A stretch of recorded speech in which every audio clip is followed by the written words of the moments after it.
God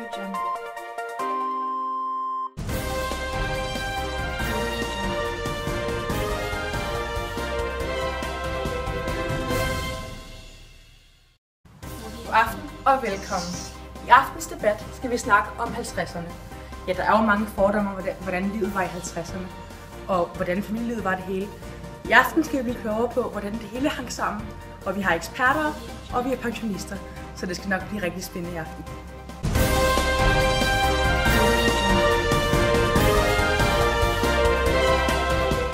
Nu er vi i studiet med Hans Christian og Ingeborg, og Esben, som er også ekspert. Det første emne, vi skal ind på, Esben, det er, hvordan var livet i 50'erne? Ja. Men først og fremmest vil jeg sige tak, fordi jeg må komme. Det er faktisk en fornøjelse at være her, så jeg må hellere starte nu. Jamen, fra 50'erne til 70'erne oplevede Danmark en revolution, hvor landet bevægede sig fra at være et landbrugland til en industriland. Den revolution, der bliver kaldt som velstandsrevolution. Og familierne, eller livet i 50'erne, altså familierne så ud som i dag. En familie bestod af en far, en mor og maks 3 børn. Det var uacceptabelt at få flere børn, fordi det var ikke idealt i den familie, eller i den kernefamilie, som eksisterede dengang. Ja. Hans Christian, hvordan var jeres familieliv, og hvordan var dit liv i 50'erne? Det var fantastisk. Vi hyggede os ekstremt meget. Min mor gik derhjemme og lavede mad, og mens min far arbejdede i hans slagterforretning, som var på Nørregade i Aarhus. Og min mor havde tit meget at lave, fordi vi tit fik familiebesøg. Og ja, min far han købte en bil i midt-50'erne, så det var fantastisk at blive transporteret rundt. Ja.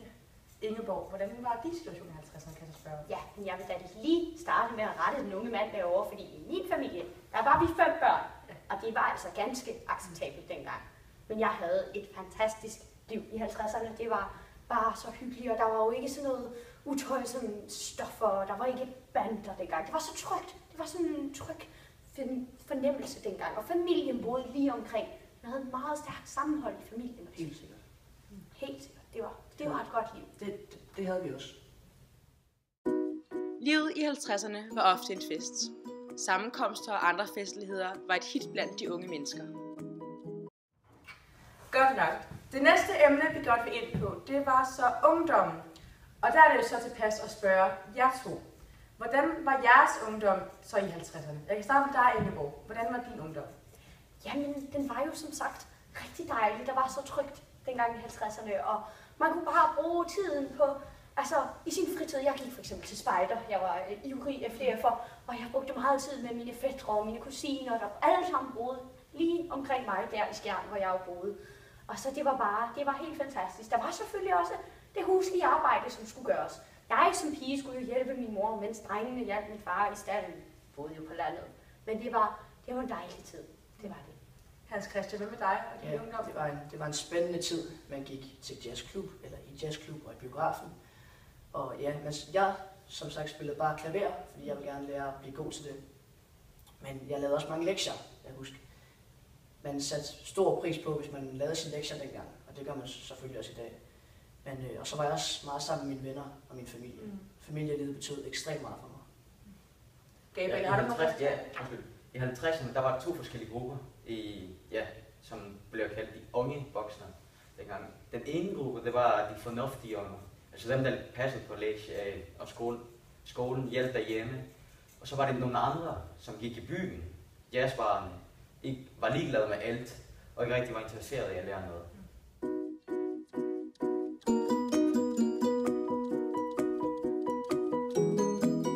Det næste emne, vi vil tage fat på, det er så familielivet. Og der har vi så Esben.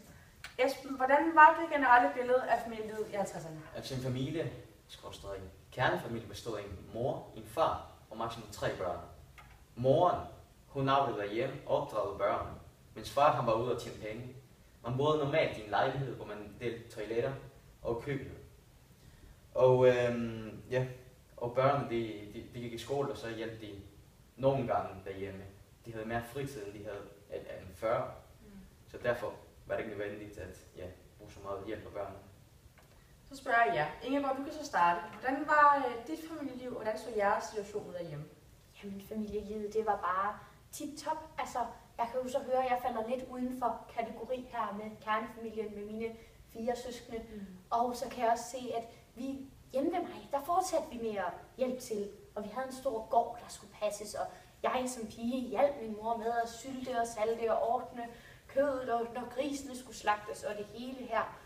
Det kan jeg selvfølgelig ikke sige, hvordan det har været andre steder, men i mit hjem, der fortsatte vi med alle sammen at arbejde for det. Altså, jeg fatter ikke, at du siger det der, når du havde så meget fritid i forhold til i tidligere alder, hvor man skulle altid hjælpe med økonomien i familien. Altså det her mere til fritid dengang end før. Nu kan jeg jo ikke sige, hvordan det var andre steder, men i Skjern, hvor jeg kommer fra, der var det i hvert fald stadig sådan, at jeg skulle hjælpe til, og jeg skulle også arbejde ud, og det gjorde mine brødre. Det kommer også an på, hvor man kommer fra. Altså om man kommer fra byen, eller man kommer fra landet. Det er jo klart som... Jamen generelt set. Ja, generelt set, men det kommer an på, hvor man kommer fra. Fordi som Esben han siger, hvis man kommer fra landet, så er det jo klart, så der er flere ting, man skal hjælpe med. Hvorimod, at hvis man kommer fra byen, så er man mere, som han kaldte det, fritid. Hvordan var dit familieliv? Ja. Skal jeg spørge om? Altså, jeg kom jo fra byen. Ja. Så, altså, jeg, som sagt, havde mere fritid, vil jeg sige, fordi jeg kom derindfra. Men jeg havde 2 søskende, så på den der må jeg også give Esben ret. Men det er da klart, der kan være forskelle, det er klart. Men mine søskende, de var forholdsvis 10 og 12 år ældre end mig, så jeg var sådan en lille slags, som det hedder, efterløber. Og min mor, hun arbejdede meget hjemme, mens min far, han passede vores slagterforretning. Han havde en slagterforretning inde midt i Aarhus. Men vi fik en bil der i 50'erne, så det var rigtig godt. Altså vi skal også tænke på, at der var mange fra landet, som flyttede til byen, fordi der var flere muligheder for at finde job og opdrage en familie. Så ja, det er altså. Ja, det er rigtigt. Ja. Det er sandt. Ja, det kommer an på, hvor man kommer fra. Ja, det var der. Det Jamen, kan jeg godt huske. Der var en forskel. Hvor man kommer fra, altså, vi snakker om Danmark lige nu, ikke om Tyskland. Nej, ja. Så. Ja, det var nemlig så, at mange familier flyttede direkte fra landet til byerne. Det var der, det husker jeg godt. Min generation har altid boet i byerne, så jeg kan... Men nu skal det jo ikke forstå sådan, at jeg ikke havde fritid, for det havde jeg jo. Men noget af dem blev også brugt på arbejde, men jeg havde også tid til sjove sysler. Jeg skulle også hjælpe i huset, det er klart, men... Ja.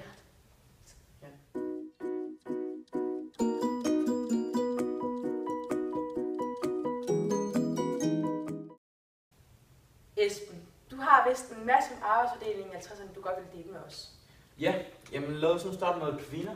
Ja. Da de kom på arbejdsmarkedet, så fik familien en dobbelt indkomst, og det betyder, at de fik altså mere løn, og dermed fik de brugt penge i andre ting. Så man kan se på statistikkerne, i 50'erne, der brugte de meget penge i fødevarer. Men i løbet af det her periode, altså fra 50'erne til 70'erne, begyndte at bruge mere penge i for eksempel rejser, transport og boliger også. Det betyder også, at altså med det her indkomst, betyder også, at familierne de fik det meget bedre økonomisk. Altså de skulle ikke bruge så meget penge i andre ting. Så spørger jeg, hvordan så jeres forældres økonomi ud, kan jeg spørge om? Hvem arbejdede i jeres familie? Ja, men altså, hjemme ved mig på gården, der var det jo min far, der klarede alt det udendørs, og min mor, der stod for det huslige og børnepasning, bortset fra den her store køkkenhave, hun jo så havde, hvor vi så hentede mad fra, grøntsager, alt det, der nu kunne dyrkes derude, det lavede min mor, og så brugte vi det til maden. Så hun stod simpelthen for al maden og alt i stuehuset og børneopdragelsen og pasningen, mens min far var ude i markerne og i staldene ved dyrene. Hvad med dig, Hans Christian? Hvordan så det ud hjemme med jer? Ja, hjemme med mig, der var det også min mor, som lavede alt det huslige, hvad vi siger, som gjorde det rent. Og det var klart, min far han havde jo som sagt en slagterforretning, så han skulle jo være kunder, så han var der 16 timer i døgnet omkring der. Og så når han kom hjem, så var han jo træt. Så det første han gjorde, det var at lægge sig på sofaen og så læse avis. Så det siger, det var primært så jeres mødre, det var dem, som holdt huset og holdt børnene, og jeres fædre, som tjente pengene ind. Yes. Helt sikkert, sådan var det. Og var det sådan det generelle billede i 50'erne, at det var faren, der tjente pengene? Men selvfølgelig, altså, at kvinderne kom ikke på arbejdsmarkedet med det samme. Nej. Det tager selvfølgelig noget tid, fordi der var mange husmødre, som aldrig havde studeret noget eller læst noget i for eksempel skole. Efter universitet.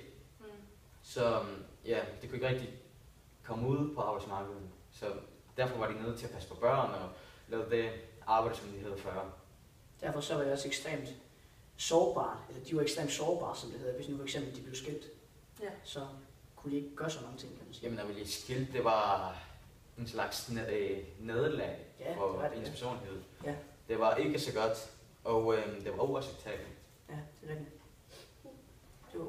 Esben, i 50'erne hører vi jo også om, at der sker en slags velstandsstigning. Har du noget om det også, du kan ligesom sætte os ind i, hvordan det var? Velstandsstigningen, det sker på grund af det her voksende produktion. Fordi Danmark, det var før en landbrugsland, og kom til at være en industriland. Og det betyder, at det primære erhverv, det faldt ekstremt meget. Landbrug havde ikke så meget betydning mere. Og der kom flere på det der servicearbejde, man kan også kalde det arbejdskraft. Der var mange arbejdere, som havde deres job i fabrikkerne. Og jeg havde glemt at sige, at administrationen det steg også. Som man kan se her på graferne, 150 til 1950 til 1970, kan man se, at landbrug den faldt ekstremt meget, mens industri og håndværk den stiger og stiger og stiger, og så falder den en lille smule. Men altså den ligger meget stabilt. Så spørger jeg til jer herovre. Hvordan kunne jeres familie også mærke det her velstandsstigning, der blev i slut 50'erne? Ja, altså den her velstandsstigning, den påvirkede min familie yderst positivt på den måde, at vi købte jo bil, og min far han købte også nogle forskellige lejligheder, som han så lejede ud til nogle forskellige forbrugere, så på den måde så tjente han også penge der. Så ja, men vi var aldrig på ferie på den måde. Vi var i sommerhus fra i starten af maj til slutningen af september, og det var vi hvert år. Men kunne jeres familie ikke mærke en velstandsrevolution, eller kunne I ikke mærke det forskel, der var, da lønninger blev fordoblet i løbet af det periode? Altså min familie mærkede ikke så meget til velstandsstigning, i hvert fald ikke i 50'erne. Biler, køleskab og sådan noget, det var faktisk noget, vi fik senere, sådan en gang i 60'erne, og nu flyttede jeg jo hjemmefra i 59, så det var jo lige, jeg mærkede ikke så meget til det. Livet fortsatte sådan, som det plejede, og ja, altså de her med goder ud over sådan lige det nødvendige, som mad og tøj. Men altså, det var jo ikke det store, vi havde brugt. Hvornår fik I bil? Det gjorde vi først en gang i 60'erne. I 60'erne? Ja. Okay, så passer det meget godt med statistikken. Vi kunne ikke helt, velstandsstigning mærkede vi ikke noget til lige i 50'erne. Så var det sådan mere med, at dem i byerne kunne mærke mere til velstandsstigning end dem på landet? Er det også det, du siger? Ja, altså på en måde siger jeg det, men altså, det kunne lade folk på landet mærke, da de flyttede til byerne. Så kan man også sige, at der skete meget mere der end på landet. Det var så alt, hvad vi havde for i aften. Jeg vil gerne takke vores pensionister Ingeborg og Hans Christian og vores ekspert Esben. Det har været en super hyggelig debat og meget lærerigt. Mange tak for i aften.